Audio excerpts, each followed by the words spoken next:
Hello అందరికీ welcome back to my channel. ఇవాల్టి special కరివేపాకు పచ్చడి. ఎన్నో హెల్త్ బెనిఫిట్స్ ఉన్న ఈ కరివేపాకు పచ్చడి ఎలా తయారు చేసుకోవాలో చూసి వీడియో నచ్చినట్లయితే లైక్ చేయండి, సపోర్ట్ చేయండి.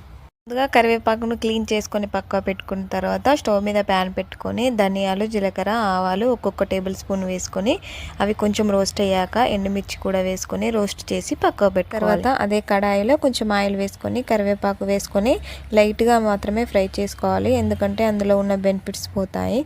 ఈ పచ్చడి కోసం అయితే ముందుగానే కొంచెం చింతపండు నానబెట్టి పక్కకు పెట్టుకోవాలి. తర్వాత మిక్సీ జారీ తీసుకొని అందులో ముందుగా రోస్ట్ చేసి పెట్టుకున్న ధనియాలు, ఆవాలు, జీలకర్ర కొంచెం మిక్సీ పట్టుకున్న తర్వాత వెల్లుల్లికి వేసుకొని అది కూడా మిక్సీ పట్టుకొని తర్వాత ఫ్రై చేసుకున్న కరివేపాకు, కొంచెం చింతపండు, రుచికి సరిపడా సాల్ట్ వేసుకొని మిక్సీ పట్టి పక్కకు పెట్టుకోవాలి. పోపు కోసం అయితే స్టవ్ మీద కడాయి పెట్టుకొని ఆయిల్ వేసి జీలకర్ర, ఆవాలు, కొంచెం దంచుకున్న వెల్లుల్లి, కలర్ కోసం పసుపు వేసి ఆ తర్వాత మిక్సీ పట్టి పెట్టుకున్న కరివేపాకు పచ్చడి వేసి మొత్తం మిక్సీ అలా కలుపుకోవాలి. అంతే అండి, సింపుల్గా అయిపోతుంది. నచ్చినట్లయితే ఫాలో